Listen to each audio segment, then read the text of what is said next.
तो संख्याओं के बारे में तो हम सब जानते हैं, एक, दो, आधा, यहाँ तक कि पाई भी। लेकिन कभी सोचा है कि ये सभी एक बड़ी तस्वीर में एक दूसरे से जुड़ती कैसे हैं? आज हम संख्याओं के पीछे के इस पूरे सिस्टम को समझने की कोशिश करेंगे, और यकीन मानिए ये उतना भी मुश्किल नहीं है जितना लगता है। तो चलिए एक सवाल से शुरू करते हैं। एक तरफ है पाई, एक ऐसी संख्या जो कभी खत्म ही नहीं होती, और दूसरी तरफ है एक सीधा सादा सा दिखने वाला -3। अब भला इन दोनों में क्या रिश्ता हो सकता है? ये तो बिल्कुल अलग अलग दुनिया के लगते हैं ना। खैर, ये हमारे विचार से कहीं ज्यादा आपस में जुड़े हुए हैं। बने रहिए और हम इस रहस्य को सुलझाएंगे। उस रहस्य को सुलझाने के लिए हमें सबसे पहले ये समझना होगा कि ये नंबर सिस्टम आखिर है क्या भला। सोचिए ये एक बहुत बड़ी लाइब्रेरी की तरह है, और नंबर सिस्टम वो तरीका है जिससे इस लाइब्रेरी को ऑर्गेनाइज किया जाता है। सभी अलग अलग तरह के नंबर्स, पूरी संख्याएं, फ्रैक्शंस, डेसिमल्स, सब अपनी अपनी खासियत के हिसाब से अलग अलग सेक्शन में बड़े करीने से रखे गए हैं। ये मैथ्स की इस विशाल दुनिया में एक तरह का ऑर्डर लाता है। तो इस लाइब्रेरी की नींव कहाँ से शुरू होती है? इसकी शुरुआत होती है सबसे बेसिक नंबर्स से। जी हाँ, वही नंबर्स जो हम उंगलियों पर गिनना सीखते हैं। हमारी कहानी शुरू होती है बहुत ही सिंपल तरीके से, नेचुरल नंबर्स के साथ, 1, 2, 3, जो गिनती करने के लिए परफेक्ट हैं। लेकिन फिर सवाल उठा, अगर कुछ भी ना हो तो? और बूम, जन्म हुआ 0 का, जिससे हमें मिले होल नंबर्स। पर कहानी यहीं खत्म नहीं हुई।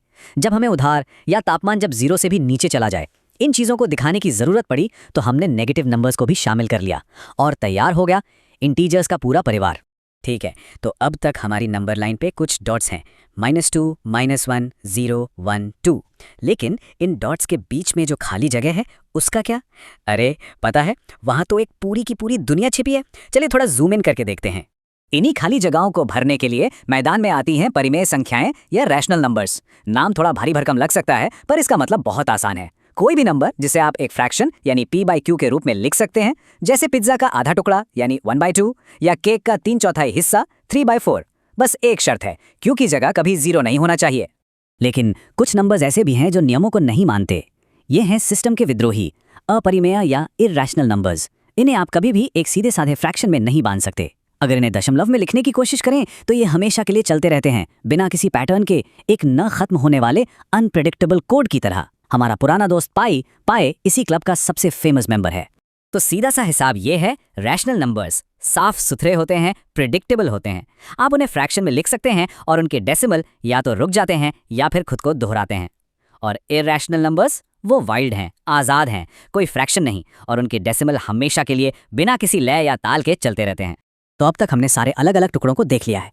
चलिए अब इन सबको एक साथ जोड़ते हैं और पूरी तस्वीर देखते हैं कि ये दिखती कैसी है। हमारी नंबर लाइन की रीढ़ की हड्डी हैं इंटीजर्स, ठोस, भरोसेमंद पूरी संख्याएं। और फिर इन ठोस डॉट्स के बीच की हर खाली जगह को भरने के लिए हमारे पास हैं रेशनल और इर्रेशनल नंबर्स, जो नंबर लाइन को एक पूरी बिना टूटी हुई लाइन बना देते हैं। और जब आप इन सारे ग्रुप्स को, रैशनल और इर्रेशनल को, एक साथ मिला देते हैं, तो आपको मिलता है रियल नंबर्स का पूरा परिवार। इसे एक बड़े से फैमिली ट्री की तरह समझिए। सबसे नीचे है नेचुरल नंबर्स। ये होल नंबर्स की फैमिली का हिस्सा हैं, जो फिर इंटीजर्स की फैमिली में आते हैं, और ये सब मिलकर रैशनल नंबर्स का बड़ा सा कुनबा बनाते हैं। और इर्रेशनल नंबर्स, वो इनके थोड़े अनोखे कजन्स हैं, लेकिन आखिर में ये सब रियल नंबर फैमिली ट्री का ही हिस्सा हैं। तो अब हमारी पहली पहेली पर वापस आते हैं। -3 और पाई में क्या रिश्ता है? अरे वो एक ही परिवार के हैं। -3 रैशनल साइड का मेंबर है और पाई इर्रेशनल साइड का, पर हैं दोनों रियल नंबर्स। चलिए सब कुछ अच्छे से समझ आ गया है या नहीं, ये पक्का करने के लिए एक छोटा सा नॉलेज चेक हो जाए। यहाँ एक बड़ी काम की ट्रिक है, याद रखिएगा। हर इंटीजर असल में एक रैशनल नंबर ही होता है। कैसे? बस उसके नीचे 1 लगा दीजिए। जैसे 5 को 5/1 लिख दो और हो गया फ्रैक्शन।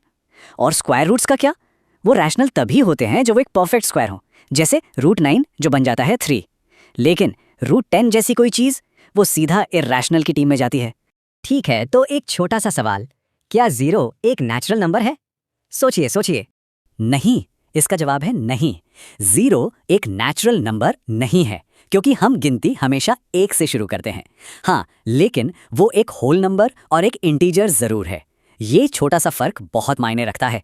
और जाते जाते एक सवाल, अगर इन सभी नंबर्स को रियल यानी वास्तविक कहा जाता है, तो क्या इसका मतलब इमेजिनरी यानी काल्पनिक नंबर्स भी होते हैं? ये कहानी फिर कभी। गणित का यूनिवर्स बहुत बड़ा है, और हमने तो बस इसकी सतह को छुआ है।